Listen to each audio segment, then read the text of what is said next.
Félix-Antoine Tshisekedi Tshilombo. Le président de l'Assemblée nationale a pour sa part reçu le mémorandum de tous les enfants victimes de guerre vivant dans les camps des déplacés à travers la République. Le retour de la paix, c'est l'essentiel de leur mémo. Le vice-premier ministre, ministre de l'Intérieur à la tête d'une délégation à Ndola pour une réunion d'urgence suite à l'incident survenu à la frontière entre la RDC et la Zambie. Les deux parties ont décidé de mettre en place une commission d'enquête constituée des experts congolais et zambiens pour apporter la lumière sur cet incident ayant occasionné la mort d'un Zambien et d'un blessé grave du côté congolais. Au chapitre de l'économie, dès la semaine prochaine, il y aura la baisse des prix de certains produits sur le marché selon le décret de la première ministre. Pas de rupture de stock pendant cette période de fête. Des assurances des gros importateurs de produits agroalimentaires au vice-premier ministre, ministre de l'économie au terme d'une réunion avec ce dernier. Journée mondiale de personnes vivant avec handicap. Elle a été célébrée le 3 décembre dernier. Plusieurs manifestations ont marqué cette journée à Kinshasa comme en province. Occasion pour les personnes vivant avec handicap de dénoncer les discriminations dont elles font l'objet. Lancement au courant de la semaine de la campagne nationale de la prévention contre le VIH-Sida par le ministre de la Santé. Une des voies rationnelles pour le gouvernement de la République de sensibiliser la population à lutter contre cette pandémie. Terminons ce résumé de la semaine avec cette triste nouvelle. Elle aura marqué son passage à la direction des informations télévisées de la radio-télévision nationale congolaise à la présentation des journaux télévisés. Elle, c'est Jemima Diane Mogo. Elle a été conduite en sa dernière demeure le mercredi 5, laissant ainsi un grand vide au sein de sa famille biologique et professionnelle.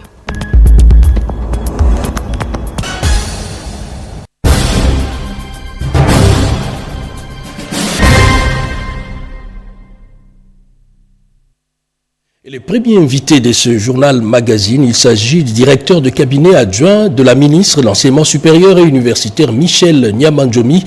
Avec lui, nous allons parler de la grève de professeurs. Qu'en est-il réellement? Il semble que la bombe a été désamorcée et que les professeurs d'université n'iront pas en grève. Qu'en est-il réellement, monsieur le directeur de cabinet adjoint?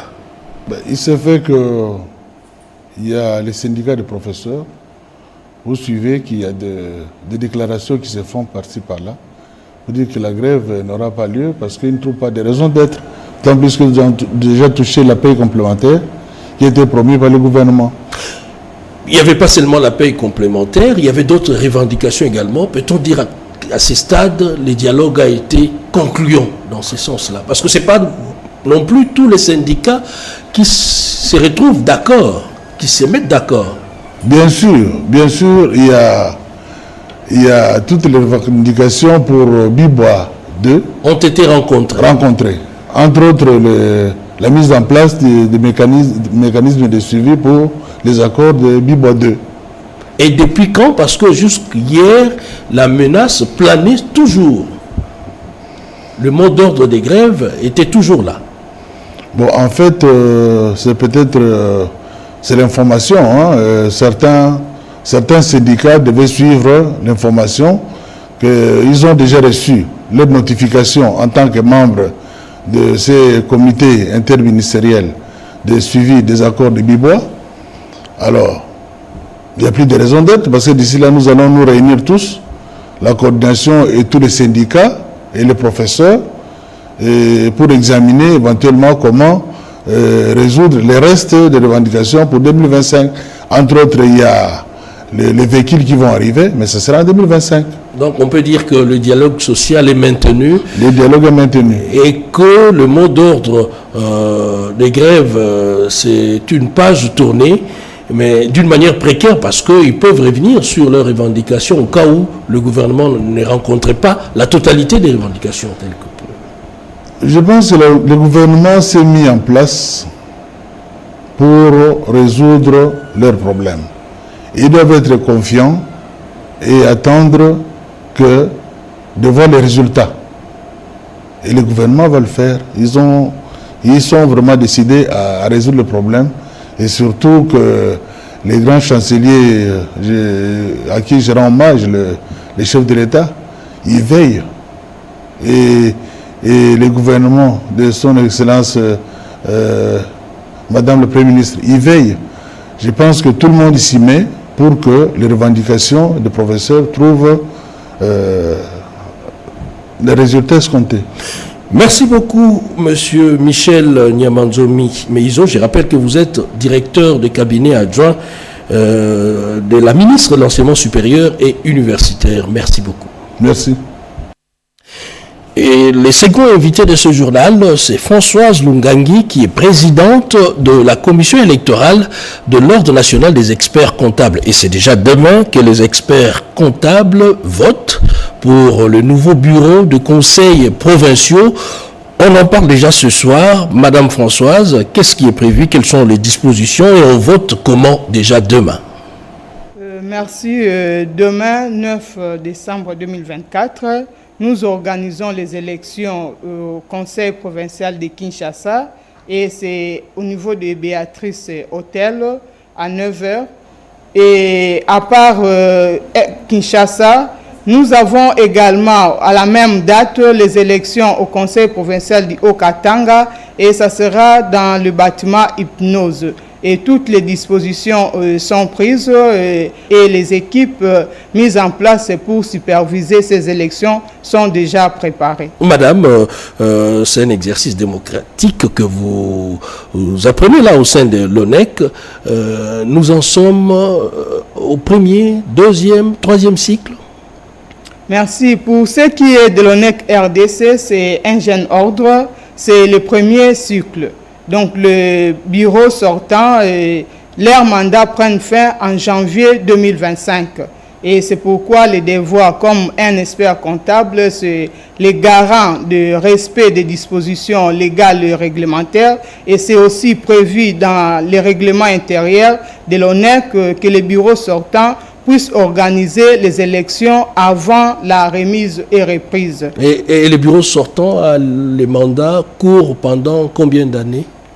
Les bureaux sortants, le mandat court pendant 5 ans, renouvelable une fois. Ce que nous organisons demain, les 9 à Kinshasa et à Lubumbashi pour les Haut-Katanga, c'est au premier degré. Nous avons encore les élections pour le Nord et le Sud Kivu, le samedi 14 décembre 2024. Là, c'est pour le premier degré. Une fois les membres du bureau du conseil provincial au premier degré sont élus, les présidents et les vice-présidents de chaque conseil provincial, ils font d'office membres du conseil national. Et pour ce qui est de Kinshasa, le président qui est élu à Kinshasa comme président du conseil provincial de Kinshasa est d'office président national.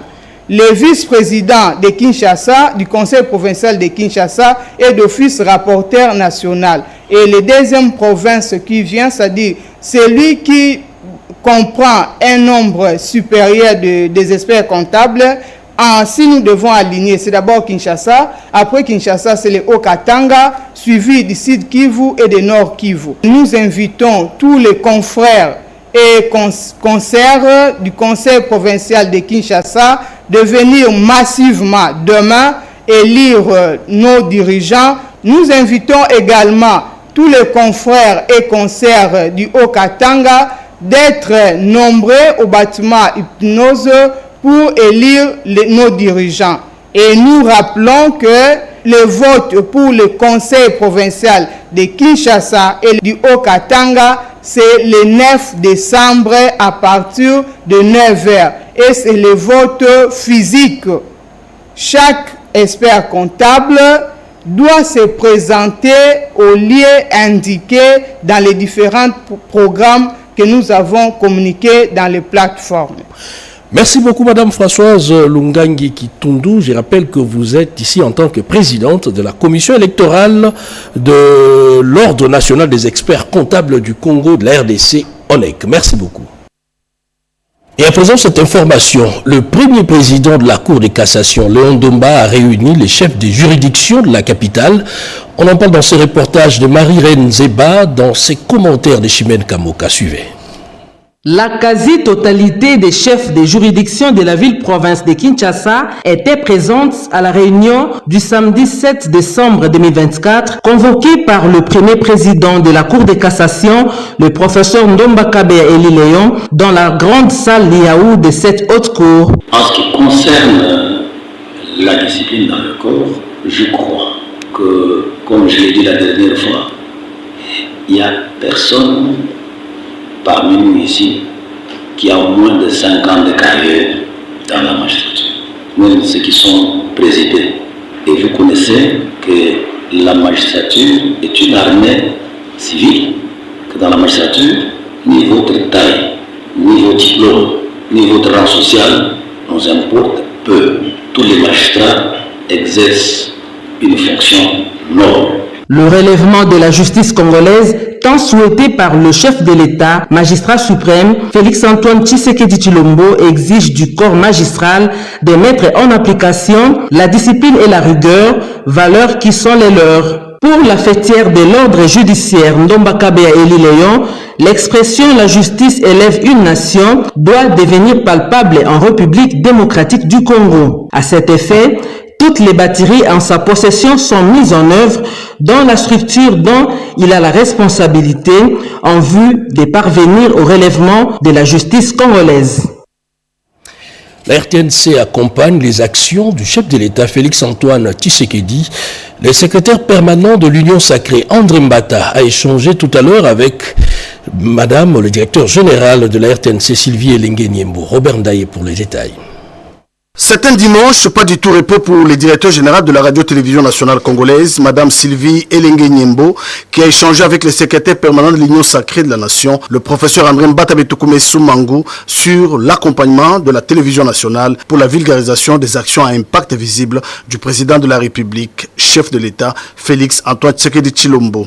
Le DG de la RTNC, média public de l'État, a informé le secrétaire permanent de l'Union sacrée de la disponibilité de la RTNC de faire rayonner les actions prises par le président de la République et du gouvernement en faveur de la population. Nous demandons également que les députés nationaux, ils approchent la RTNC et vraiment c'est notre média public. Et quand vous allez à l'extérieur du pays, c'est ce média public qui fait la fierté du pays, c'est la voix du peuple, c'est la voix de la RDC, c'est le grand tam-tam comme on l'appelait dans le temps.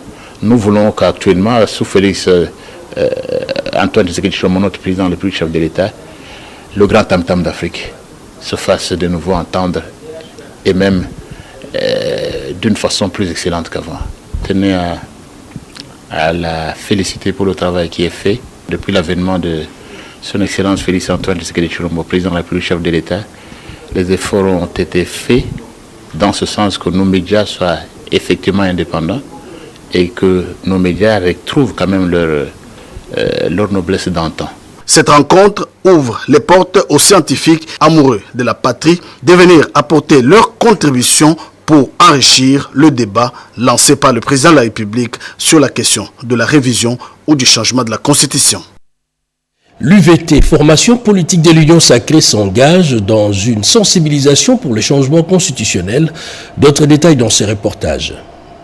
Nous, cadres et membres de l'Union pour les valeurs tshisekédistes, UVT en sigle, parti cher à l'honorable José Kalala Wakalala, premier vice-président du Sénat, réunit ces jours après avoir suivi avec attention et dévouement le discours de son Excellence Félix Antoine Tshisekedi Tshilombo, président de la République, chef de l'État et autorité de référence de l'Union sacrée de la nation, et traduisant tous la volonté maintes fois exprimée par le garant de la nation et du bon fonctionnement des institutions de changer ou de réviser l'actuelle constitution issue de belligérants, attendu que cette sage position rejoint celle de notre héros national, père de la démocratie, Dr Étienne Tshisekedi Wamulumba, d'heureuse mémoire, qui, après avoir décelé les faiblesses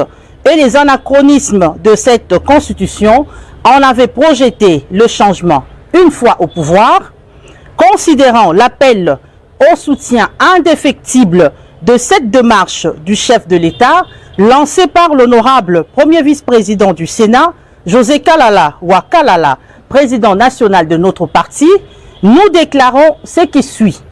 Union pour les valeurs tshisekédistes UVT apporte son soutien indéfectible et sans condition à cette initiative salutaire qui offre au peuple congolais souverain l'occasion en or de s'exprimer en vue d'adopter une constitution qui sera entièrement rédigée ou révisée par leurs compatriotes dans un contexte différent de celui de la belligérance dont les conséquences pèsent sur celles en vigueur actuellement. Et dans la même logique, le Parti des démocrates pour la bonne gouvernance apporte également son soutien au changement constitutionnel. On en parle dans ces reportages. Une formation idéologique à laquelle ont pris part 300 cadres du PDG de l'interfédération Kin-Ouest a été lancée ce samedi par sa présidente nationale avec comme thème la Constitution et l'avenir de la RDC. En ce moment où certains politiciens et autres leaders d'opinion continuent à piocher, à épiloguer sur le social, la sécurité, la paix, l'intégrité et la souveraineté de notre pays mis en mal par le Rwanda et ses supplétifs du M23 et de l'AFC, nous notons avec satisfaction la grande ferveur d'adhésion nationale à l'initiative du président de la République, chef de l'État, haute autorité politique de l'Union sacrée de la nation, son Excellence Félix Antoine Tshisekedi Tshilombo, initiative qui invite le peuple congolais à travers le processus légal à doter le pays d'une constitution qui réponde aux réalités politiques et socio-économiques de la République démocratique du Congo. Le PDG, qui a suivi avec grand intérêt la prise de position claire et réfléchie de l'autorité morale de son regroupement politique, la dynamique agissons, bâtissons d'arbre en cycle, l'honorable Samaluko Kienge, président du Sénat, ne peut que souscrire à cette initiative patriotique. En présence du président de l'interfédération Kin-Ouest, Eric Soukari, cette formation avait comme sous-thème « Démocratie, bonne gouvernance et éthique ». Pour le professeur Irène Mwaka, la Constitution selon le droit est la norme fondamentale et elle se situe comme au sommet de la pyramide. Et dans un tout autre registre, mois de décembre, c'est un mois dédié à la lutte contre le VIH-Sida. Et dans cette lutte, les inégalités plombent certains efforts consentis. Un rapport mondial sur le sida a été publié à Genève en Suisse, nous dit Constance Mananga dans ses reportages. Cette campagne de 6 mois sur l'ensemble du territoire national a pour objectif de redynamiser l'engagement des différents acteurs engagés dans la lutte contre le VIH-Sida avec une communication digitale dans tous ses formats pour faire passer les messages de sensibilisation et de prévention pour une génération sans sida à l'horizon 2030. Elle est une réponse aux préoccupations de la société civile et les communautés locales sur la sensibilisation contre cette pandémie. Au cours de cette cérémonie de lancement, les différents intervenants, dont le PNLS, l'ONU-SIDA, Vodacom Congo, les ONG de la société civile et les PNMLS, ont sollicité l'accompagnement des médias. Les dernières informations que nous avons après les enquêtes montrent que notre jeunesse, et nous-mêmes avec, nous sommes en danger. Nous sommes en danger parce que moins de 20% des jeunes connaissent le sida. C'est vrai, c'est un problème de génération, mais l'action doit être renouvelée, sinon notre avenir est en danger. En République démocratique du Congo, 80% des jeunes âgés de 15 à 25 ans n'ont pas de connaissances sur le sida. Voilà pourquoi cette campagne de prévention sera fondée sur l'éducation et les droits humains pour mettre fin au sida comme problème de santé publique dans notre pays. Vous avez reconnu plus tôt le timbre vocal de Nicole Sesep-Loka. J'en parlais dans le titre avec ces chiffres à l'appui. Plus de 60 000 enfants des 0 à 14 ans vivent avec les VIH en RDC. Les sida pédiatriques, maillon faible dans la lutte contre cette pandémie, c'est le focus de ce journal magazine avec Constance Mananga. La RDC connaît une situation catastrophique de la prévention de la transmission du VIH de la mère à l'enfant PTME et de l'élimination de la transmission du VIH de la mère à l'enfant ETME. 40% seulement des femmes enceintes ont accès au service de la PTME, 12% ont accès au dépistage précoce à 6 semaines et 25% d'enfants naissent des mères infectées par le VIH. Et pourtant, si le programme PTME est bien implanté, le taux d'infection doit être inférieur à 5%. Situation dramatique et inquiétante qui risque de faire de l'avènement d'une génération sans sida une utopie. Cette campagne de dépistage de VIH chez la femme, de leur mise en traitement aux ARV et puis le dépistage chez les enfants nés de ces femmes, également l'appui de partenaires financiers qui pourra nous aider à arriver aux objectifs. Il faut donc une campagne de dépistage de leur mise sous traitement ARV et le dépistage des enfants nés de ces femmes pour renverser la tendance, combler ainsi ces gaps. Situation dramatique et inquiétante qui pousse aujourd'hui ECPAF et d'autres partenaires à lancer cette campagne pour sensibiliser les décideurs politiques, pour sensibiliser les bailleurs de fonds, pour sensibiliser toutes les parties prenantes afin que les choses changent. Une campagne qui doit amener tous à s'engager véritablement pour le changement afin de permettre à la RDC d'être au rendez-vous de l'élimination du VIH pédiatrique d'ici à 2030. Autre pathologie chronique, c'est le diabète qui touche environ 1,4 million de personnes en République démocratique du Congo. Alors, qu'en est-il de sa prise en charge? Les prestataires de soins étaient en formation. Yolande Voka nous en dit un peu plus dans ses reportages. Le renforcement de capacité du personnel médical commis à la prise en charge à l'accompagnement de patients du diabète est une urgence aujourd'hui en République démocratique du Congo. Plusieurs Congolais sont victimes de cette maladie, dont les complications dangereuses nécessitent une véritable prise en charge médicale, d'où l'importance de ces forums. La médecine, dans ses différentes disciplines, est caractérisée par des innovations continue. Et donc une remise à niveau périodique et régulière est souhaitable pour permettre au personnel d'avoir des compétences qui puissent leur permettre de prendre correctement en charge les patients diabétiques. Il n'était pas aussi aisé de pouvoir prendre facilement en charge un diabétique sur terrain. Donc il était important que des formations supplémentaires soient administrées à ces personnes en cours d'emploi pour qu'ils soient à même de pouvoir prendre correctement les malades diabétiques en charge. Il est important de relever ici 1,4 million de personnes souffrent du diabète en République démocratique du Congo. Un chiffre très inquiétant qui pourrait augmenter dans les jours à venir si les mesures conséquentes ne sont pas prises. Le diabétique a besoin d'un soutien intégral au niveau physique, social, au niveau moral et au niveau des ressources matérielles également. Cet atelier a bénéficié de l'appui financier de Sanofi pour sa réalisation. Tout autre chose à présent, le projet de loi portant principes fondamentaux relatifs à la justice transitionnelle, sujet au cœur d'un dialogue de haut niveau organisé par la Commission interinstitutionnelle d'aide aux victimes. Eric Abamba. Un atelier de haut niveau qui va dans le tout prochain jour donner un peu de zèle aux victimes de violences sexuelles liées aux conflits armés.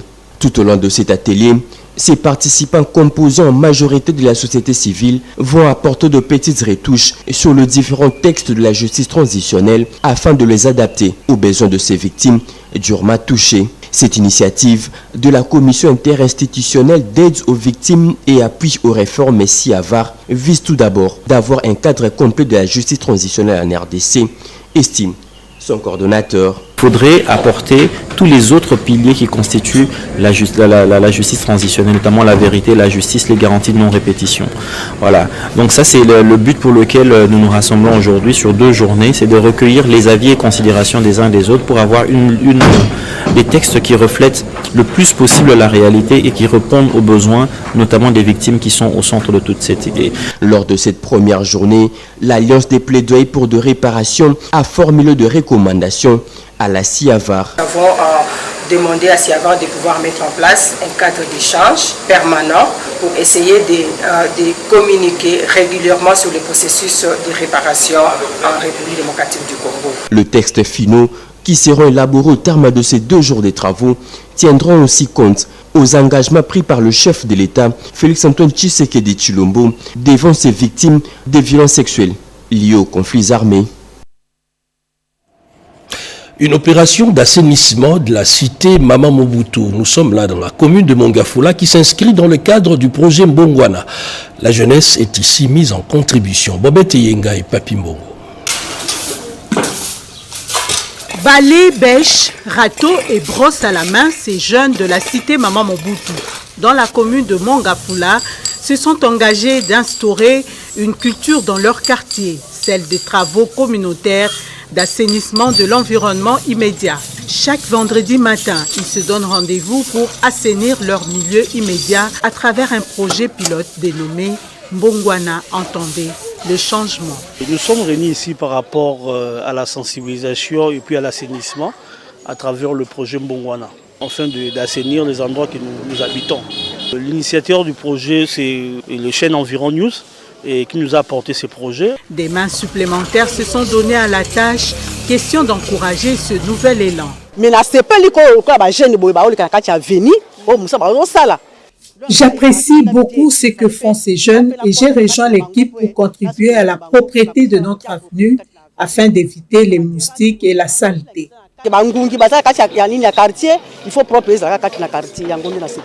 C'est trop rare de voir des jeunes eux-mêmes prendre charge de leurs responsabilités. De telles initiatives, savoir arranger chez soi, on n'attendra pas que cela vienne de quelque part. Je suis jeune, à un moment je serai aussi participatif, je serai là, actif aussi dans ce qu'ils sont en train de faire. Les gens qui habitent sur cette avenue, qui les raisonnent à ces jeunes qui font de tels travaux, qui les raisonnent pour eux, ils sont en train d'exécuter quelque chose qui amène les gens à bien réfléchir. Pour pérenniser ce projet, Jonathan Ngoma, leur encadreur, pense qu'il y a nécessité d'un accompagnement des autorités locales. La ville de Kinshasa est sale.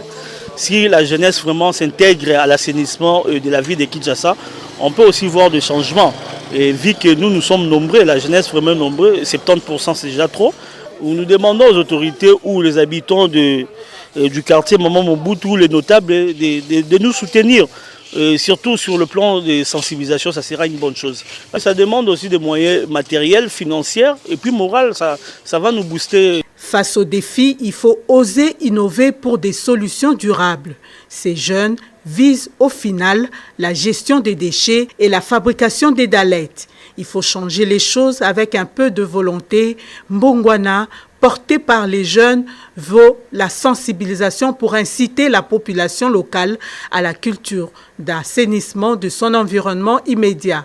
Mbongwana est un projet exécuté en phase pilote dans 3 communes de la ville-province Kinshasa. Une classe moyenne jeune, c'est ce dont a besoin la République démocratique du Congo. Le colloque international d'accompagnement de l'entrepreneuriat et de l'innovation verte qui a rassemblé une frange importante de scientifiques congolais est revenu sur ces sujets. Christine Lenzo. À l'issue du colloque international sur l'accompagnement entrepreneurial et l'innovation verte en contexte africain, la première édition organisée en République démocratique du Congo du 4 au 7 décembre 2024, les participants, les professeurs, les chercheurs et autres partenaires ont ovationné et salué la Première ministre Judith Suminwa Tuluka à travers cette motion de reconnaissance dont voici les termes. Entendu que la communauté universitaire, les experts de l'accompagnement entrepreneurial et les opérateurs économiques ont accueilli avec enthousiasme l'implication de son Excellence Madame la Première ministre, chef du gouvernement. Nous, participants au colloque international scientifique, première édition organisée par IF Entrepreneuriat de la RDC, adressons cette motion de reconnaissance à son Excellence, Madame Judith Souminois Toulouka, Première ministre, chef du gouvernement de la République démocratique du Congo. Allez, on termine sur cette note. Une écriture en l'honneur, un homme de culture sur un piédestal. Eh bien, il s'agit de l'écrivain Tchèque Fita, qu'on va découvrir tout à l'heure dans ses reportages. Et c'était au cours d'une soirée des galas organisée à son honneur. Béatrice Chako et Moki Maluma. La culture, c'est l'identité d'une personne ou de toute la communauté. La culture joue un rôle important et déterminant dans l'éducation. Elle contribue à la réussite éducative et dans le développement des capacités de réflexion, du sens de critique et améliore l'apprentissage. Tchèque Fita, un monument et une référence pour les jeunes, il est le symbole qui incarne toute une culture. Je pense que c'est rare, c'est un oiseau rare, en quelque sorte, avoir 70 ans et avoir une verve oratoire et écrire. Donc il a sa place même pour le débat actuel. Révision, changement de la Constitution, je crois que Tchèque Fita, c'est quelqu'un chez qui se réfléchit. À l'occasion de ce double jubilé, 70 ans d'âge et 50 ans d'écriture, cet homme d'écriture, la littérature et de la lecture a sensibilisé les jeunes sur le bienfait de la culture pour l'éveil des consciences en évitant l'ignorance. J'aimerais bien que mon parcours soit un exemple pour les jeunes. Je suis écrivain, metteur en scène de théâtre. J'ai publié des livres. Aujourd'hui, à RD Congo, le livre et le théâtre classique sont des secteurs sinistrés. La culture est la plus impactée, mais on ne doit pas baisser les bras. Et c'est pour ça que pour ce jubilé, j'ai décidé de faire une véritable campagne pour que les Congolais assistent au bon théâtre, le théâtre classique. La sœur professeure Florence Mbiamadi, DG de l'Institut des Arts et Métiers, a offert un dîner digne à la hauteur de l'amoureux de l'écriture en compagnie de ses amis les plus proches, histoire d'encourager et d'honorer ce grand journaliste de renom et écrivain congolais. L'ambiance était de fête. Et voilà, c'est la fin de ce